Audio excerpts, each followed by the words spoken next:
They were America's first refugees. About this plan.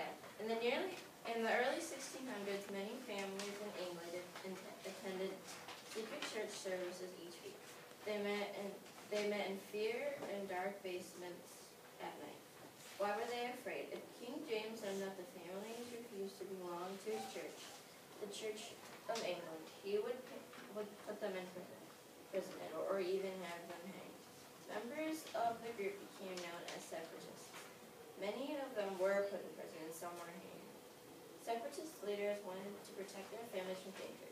They also wanted to practice their religion freely.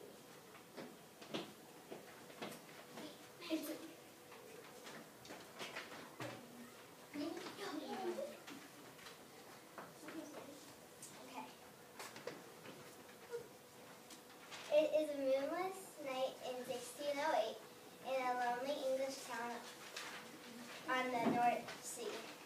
Dozens of separatist families stand at the dock beside boxes and bundles.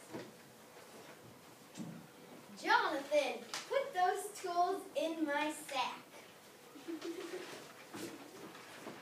The families are waiting for a ship that will take them to Amsterdam, the largest city in Holland. It's so dark, Father. I'm scared. The ship will be here soon, Patience. A thick fog covers the sea. I think I see a light. At last, the ship be here.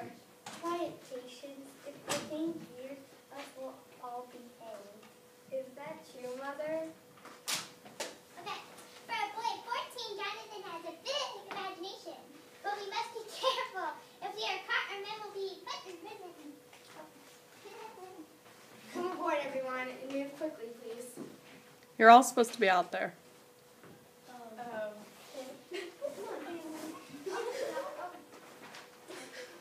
English soldiers approach on the horseback. The king has sent them to stop separatists from escaping. Hurry along, children. Jonathan, hand me my musket. Mr. Brewster tries to hide his worry. Mrs. Brewster is frightened. The soldiers have found us. We think we'll be all killed. The separatists call themselves saints. In their eyes, they are God's chosen people. Be strong, woman. The ship is here. Lift the anchor, men. We're off.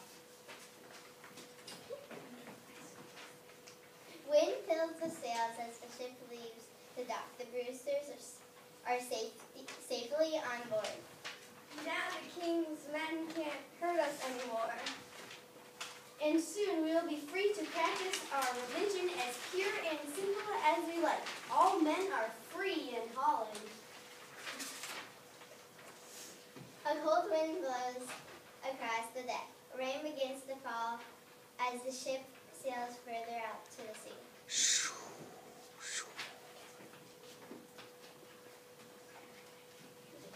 After a stormy voyage, the ships arrive in Amsterdam. The flowers are so pretty here, and I love the clatter of wooden shoes. Within a year, the separatists moved to Leiden, another town in Holland. Look at these neat canals and windmills. The most important thing is that we can worship here in peace. Yes, Father, and I've made new Dutch friends. We can even speak Dutch. That means good.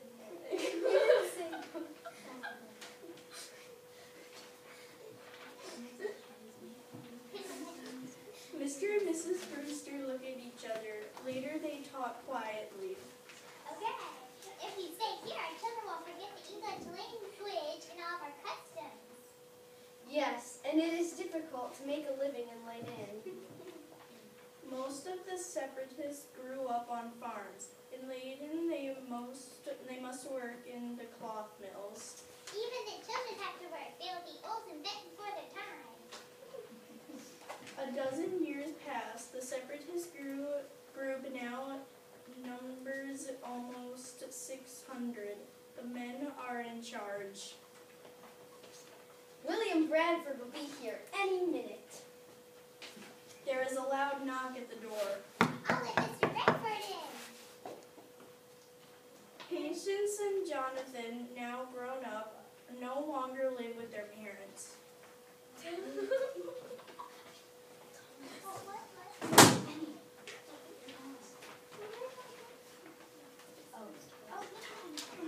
okay.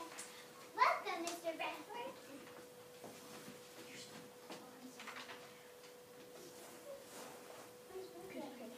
7 years. We'll have nothing to show for it. Up at the top. Good evening. I have news. As we all know, life here is difficult. We men think it's best to leave Leyden. But where will we go? Oh, wait, whoa.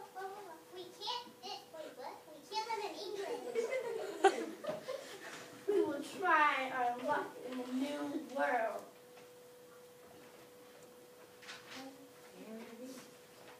The separatists return to England to prepare for their journey. Patience and Jonathan stay in Holland.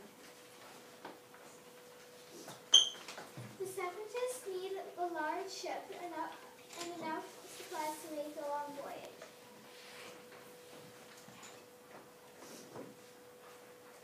Okay. I'll give you a ship and supplies under one condition.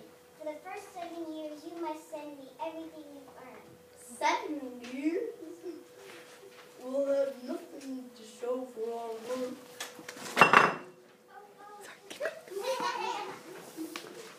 Forget it. We're standing here. Only 41 separatists decide to make the journey. Why should I finance your journey if so few of you are going? I'll find others who want to make the trip. We saints can't travel straight with the bad people. You've heard my conditions. Either travel with the others or stay here. On September 6, 1620, pilgrims set sail from Plymouth, England on the Mayflower. Please God bless our ship. Carry us to safety to Virginia. There are 41 saints, 61 strangers on board, as well as several crew members. One of the 102 passengers, almost 30 are children, in the passenger area below the deck. It stinks in here. You stink, Francis. Passengers are crowded in the cold, damp ship. Few supplies and little food. I'm about to puke. Don't puke on me. The sea is rough, and many passengers die of seasickness. Will we ever get there? Terrible storms the rock on the Mayflower. One day a wave strikes the ship and sweeps a sailor overboard. How? Luckily, he's able to grab a rope as he falls. Hold on, I'll save you. You are a silly boy, Francis filled with Jonko.